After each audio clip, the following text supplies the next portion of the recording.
Vamos ya con la crónica política de la semana después a la investidura fallida de Mariano Rajoy. Apenas terminada la votación en el Congreso, saltaba la polémica. El dimitido exministro de Industria era propuesto para un alto cargo del Banco Mundial, pero la presión mediática y política se ha zanjado con la renuncia al cargo de Soria.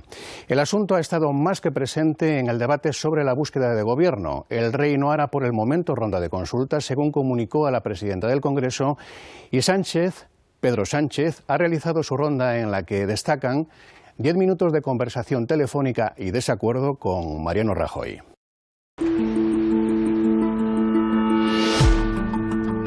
Consumado el segundo intento fallido de investidura, el rey decidía no iniciar nuevas consultas previas a la designación de candidato y recordaba a los grupos políticos que la pluralidad expresada en las urnas les obliga a ejercer la política mediante el diálogo, la concertación y el compromiso. Tiempo muerto para encontrar una fórmula que permita a los partidos acordar en desacuerdo ante el fondo cada vez más próximo de unas terceras elecciones.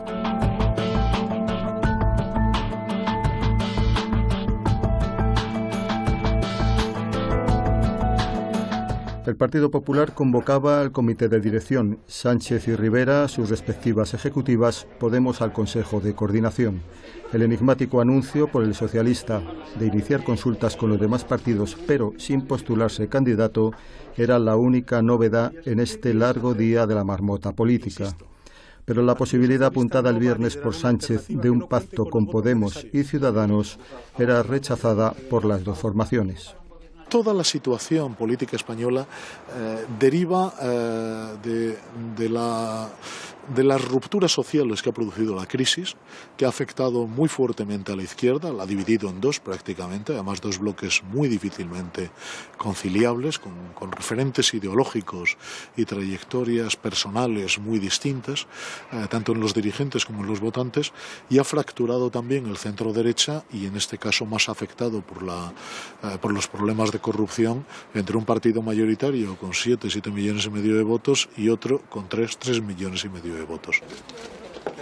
La designación del exministro Soria como candidato a un alto cargo del Banco Mundial sería retirado ante la aluvión de críticas por su precedente con los papeles de Panamá, vertidas fuera y dentro de su propio partido.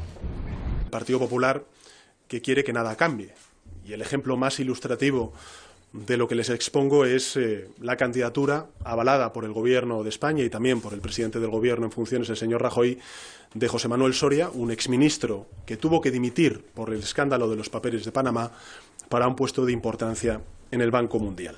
Se le puede premiar a un señor por ser amigo del presidente del Gobierno con un puesto en el que, ya digo, va a ganar 620 euros al día. Es incomprensible y, por tanto, lo que pedimos es que el señor de Guindos, que es el responsable de esa designación, venga al Congreso y nos lo explique. El ministro Guindos va a comparecer para explicar los presupuestos y las otras informaciones que le pidan a la Cámara. Y yo, ¿qué quiere que le diga?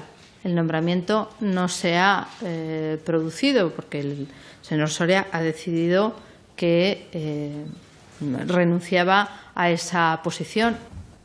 En la apertura del año judicial, la fiscal general, Consuelo Madrigal, anunciaba actuaciones si no se cumple la sentencia del Constitucional que anula la resolución soberanista del Parlamento de Cataluña. El pulso independentista tampoco es ajeno al bloqueo político al trazar líneas rojas entre los partidos constitucionalistas y Podemos y hacer inviables los pactos con los nacionalistas catalanes.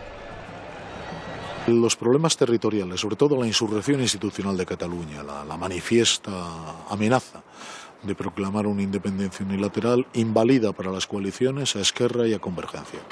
Simplemente es así. Ninguno de los dos partidos nacionales puede pactar con ellos, aunque quisiera.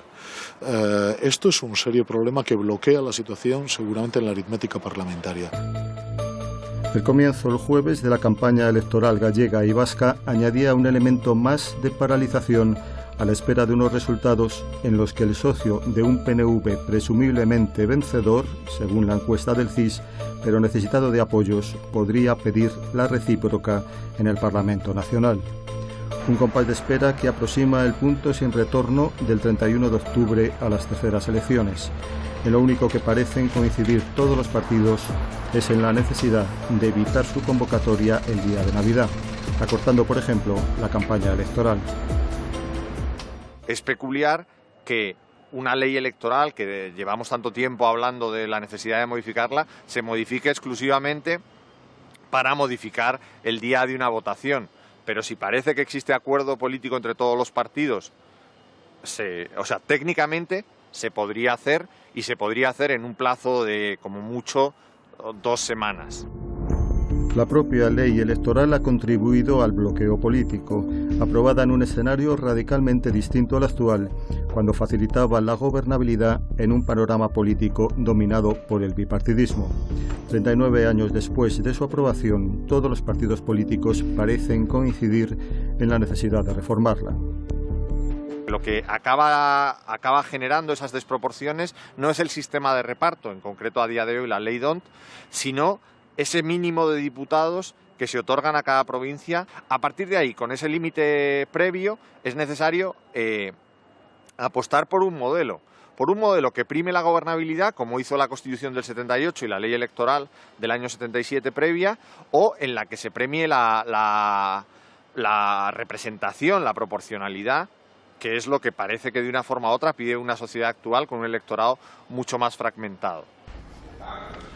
En la cumbre del G20, De Guindos advertía a los socios europeos que habrá que prorrogar los presupuestos generales, aunque comprometiéndose a cumplir los objetivos marcados por la Unión.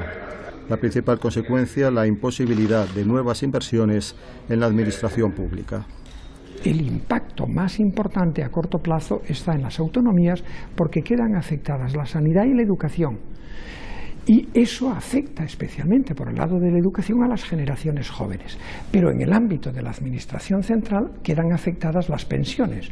Y las pensiones influyen influyen en los ingresos de las personas mayores. También se vería condicionado el empleo público, tanto en la administración central como en las autonómicas, como en las locales, viene experimentando un pequeñito crecimiento en los últimos meses, ¿no? En los últimos 2 años. Aun cuando quedan casi 2 meses para tener que convocarlas, la idea de que llegarán las terceras elecciones va tomando cuerpo, casi con la misma convicción de que sus resultados pueden ser, en la práctica, equivalentes a los de junio. Unas eventuales elecciones pueden producir, creo yo, pocos cambios respecto a eso. Eso sí, los pocos cambios que se produzcan sí pueden ser decisivos.